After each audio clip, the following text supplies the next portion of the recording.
revue de presse.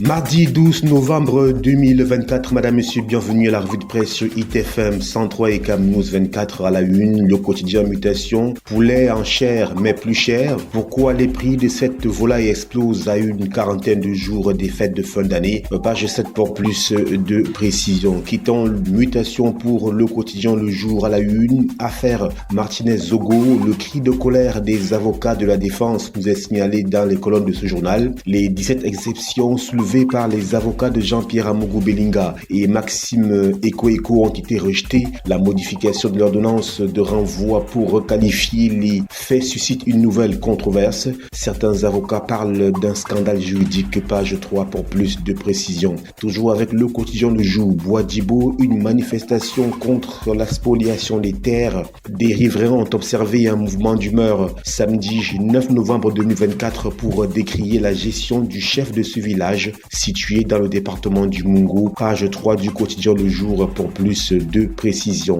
Cameroun Tribune, nous y sommes, sans transition, direction, Parlement, les dossiers de novembre. Les députés et les sénateurs retrouvent leur hémicycle respectif au palais des congrès de Yaoundé ce mardi dans le cadre de la 3e session ordinaire de l'année en cours. Le principal enjeu de ces travaux d'un mois est l'examen et l'adoption du budget de l'État pour l'exercice 2025 par l'Assemblée nationale et le Sénat, page 5 pour s'en apercevoir. Un autre journal, c'est le quotidien Le Messager, lui aussi disponible ce jour. Prime pour la modernisation de la recherche, vérité sur les virements, enquête sur les derniers virements effectués le 2 octobre 2024 et concernant 162 enseignants, bien loin des chiffres publiés par le syndicat des enseignants du supérieur SINES, page 6 pour davantage de détails. Affaire Martinez-Zogo, on en reparle en page 5 du quotidien Le Messager. Le procès fait du surplace, nous apprendons.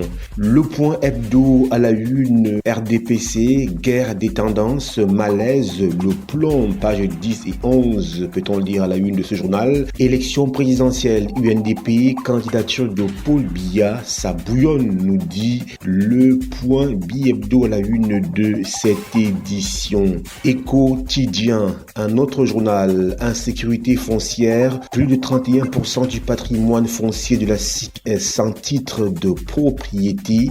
Le comment, le pourquoi est à lire dans les colonnes de ce journal. Eh bien, c'est le journal Quotidien. Défis actuels pour sa part nous parle de fonds verts. Rader SA mobilise 189,6 milliards de francs CFA pour l'agriculture durable. Ce regroupement des activités de développement rural veut vulgariser au Cameroun les pratiques agricoles climato-intelligentes afin d'augmenter la résilience des agriculteurs face aux aléas climatiques. Page 3 pour s'en apercevoir. Commerce transfrontalier, toujours avec défis actuels. Un accord entre la Direction générale des douanes et les chargeurs tchadiens est à lire à la page 5 de cette édition. Réhabilitation des routes, toujours avec défis actuels. Les CTD veulent 30 milliards de francs CFA pour les voiries en 2025, nous dit ce journal en page 9 de cette édition. Poursuivons avec Alpha Eco, qui est également de la partie loyer administratif, le butin de la chasse aux sorcières, nous dit ce journal. Le pourquoi est à lire dans cette édition. La voix des entreprises, budget 2024, la fin des engagements financiers de l'État annoncé. À partir du 15 novembre 2024, les acteurs de la chaîne budgétaire au Cameroun seront contraints d'arrêter tout engagement financier pour l'exercice 2024, nous dit le journal La Voix des entreprises. Construction des routes, 4 entreprises italiennes intéressées par le marché camerounais, peut-on lire dans les colonnes du journal La Voix des entreprises. Horizon Info est également là. Frais d'examen, les escroqueries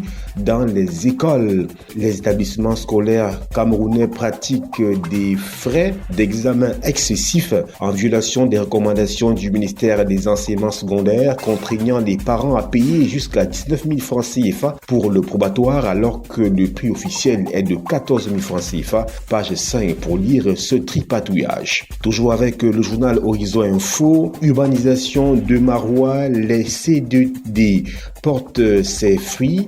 Visite de terrain du ministre Célestine Kécha-Cortez pour évaluer les projets de réhabilitation et d'équipement urbain, c'est à dire dans les colonnes du journal Horizon Info. Éco-santé sans transition, amélioration des soins et services de santé. La région sanitaire du Sud en pleine expansion, nous dit ce journal, qui poursuit avec la coopération Cameroun-UNFPA. Le Cameroun accueille le champion de la santé sexuelle et reproductive, nous dit ce journal. L'Aigle du Sahel, travaux d'urgence sur le pont détruit par les eaux à Yagua. La population dupée par des fausses promesses, nous dit ce journal, en page 3 de cette édition. 42e anniversaire du renouveau, le maillot d'Anaï réitère son soutien à Paul Biya, nous dit le journal L'Aigle du Septentrion. Lors de la célébration du 6 novembre 2024 dans le maillot d'Anaï, les militants et sympathisants du RDPC ont invité le chef de l'État, Paul Biya, à porter sa candidature à la prochaine élection présidentielle, à lire donc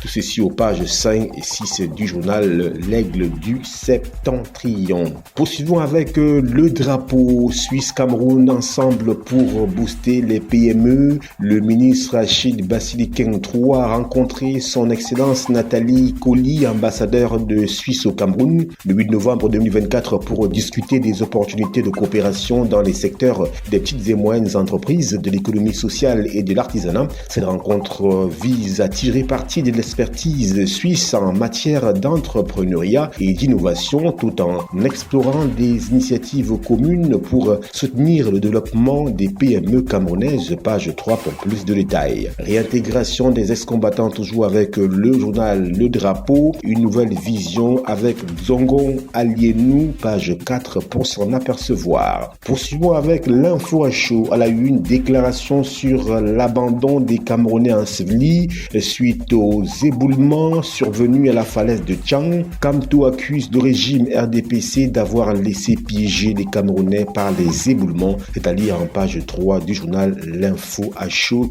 qui nous renseigne donc ce matin. Émergence est également là. Frais d'examen scolaire. Comment les établissements spolient les parents d'élèves. La surfacturation a désormais pignon sur rue. Page 3 du journal Émergence pour plus de détails.